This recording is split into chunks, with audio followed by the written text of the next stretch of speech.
బాగున్నారు కదా అందరూ? బాగానే ఉంటారు, ఎందుకంటే పక్కోని జీవితంతో ఆడుకుంటున్న వాళ్ళు అందరూ మంచిగానే ఉంటారు. జాన్లిరి నవ్వుతే తప్పు, జాన్లిరి ఏడుస్తే తప్పు, జాన్లిరి ఒకరితో మాట్లాడితే తప్పు, జాన్లిరి కూసుంటే తప్పు, జాన్లిరి నిల్చుంటే తప్పు, జాన్లిరి నవ్వుతే ఓవర్ యాక్షన్. జాన్లిరి పద్ధతి ఉండదు, నేను నేర్చుకోవాలి.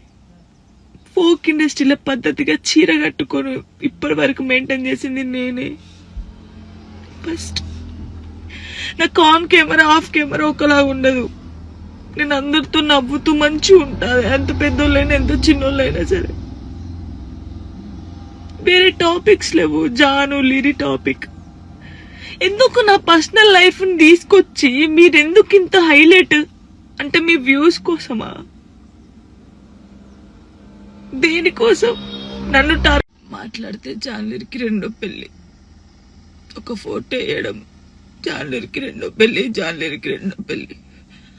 ఆడోళ్ళు మొగోళ్ళు న్యూస్ రిపోర్టర్స్ అంతా ఇంతేనా? ఒక ఆడపిల్లకి ఆడపిల్ల బాగా తెలుస్తుంది అనుకున్నా, మీరు కూడా ఇంతేనా?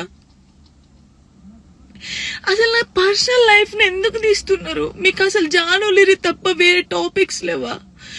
ఎవరో గుడికి వెళ్తే రేప్ చేసి చంపిరట, ఆ అమ్మాయి గురించి మాట్లాడచ్చు కదా, ఆ ఎదవల గురించి మాట్లాడచ్చు కదా. చిన్న పిల్లని చంపేస్తున్నారు, వాళ్ళ గురించి మాట్లాడచ్చు కదా.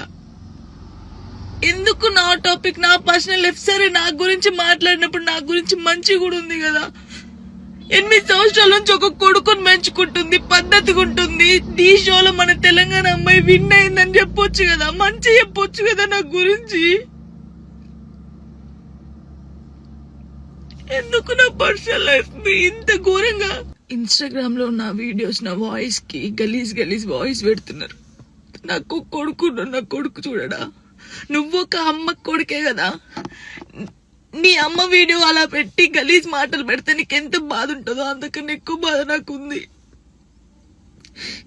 ఫస్ట్ టైం అనిపిస్తుంది నాకు చచ్చిపోవాలని, ఇవన్నిటికీ దూరంగా ఉండాలని, ఎక్కడికైనా వెళ్ళి చచ్చిపోవాలనిపిస్తుంది నాకు. నిజంగా లేనట్టున్న లైఫ్ లేకపోతే దీనివల్ల నేను ఖచ్చితంగా చచ్చిపోడు. ఒకవేళ నేను నిజంగా చచ్చిపోతే కారణం మీరే అవుతారు, గుర్తుపెట్టుకుంటుంది.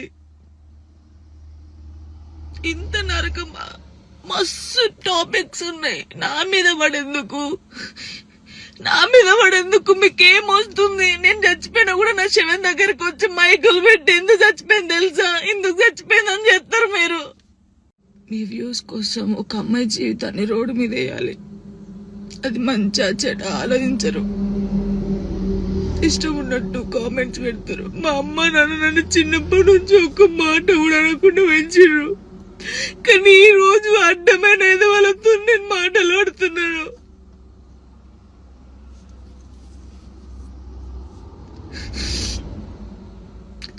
సూసైడ్ చేసుకొని చచ్చిపోతే నేను ఎందుకు చచ్చిపోతారు? ధైర్యంగా బతకాలని నేను చాలా మందికి చెప్పినా, కానీ వాళ్ళు చచ్చిపోయింది వాళ్ళ బాధల కోసం కాదు, మీరు చేసే రచ్చకే వాళ్ళు చచ్చిపోయారు తట్టుకోలేక.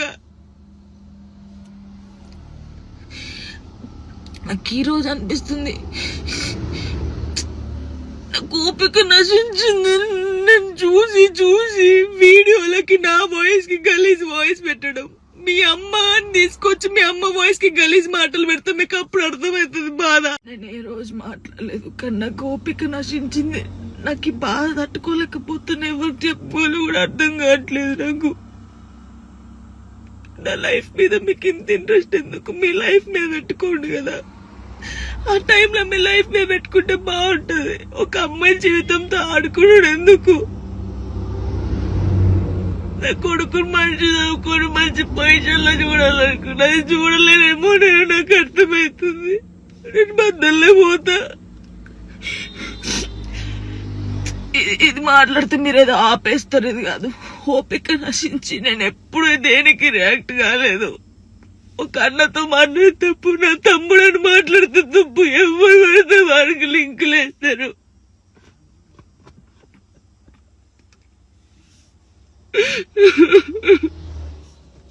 నాతో అయితే నేను చాలా మంది జానక్కని చూసి నేర్చుకోవాలి, జానక్కలా ధైర్యంగా ఉండాలని చాలా రోజు నా కోపిక నశించింది. అతనైతే బాధ ఎవరికి చెప్పుకోవాలో కూడా అర్థం కావట్లేదు నాకు.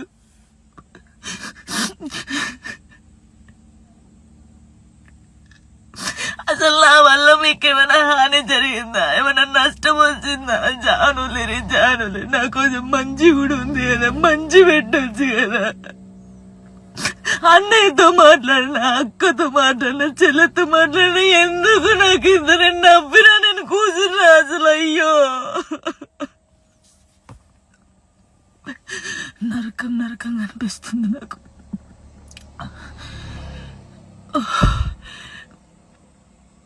తప్పు, మీరు చేసేది చాలా తప్పు.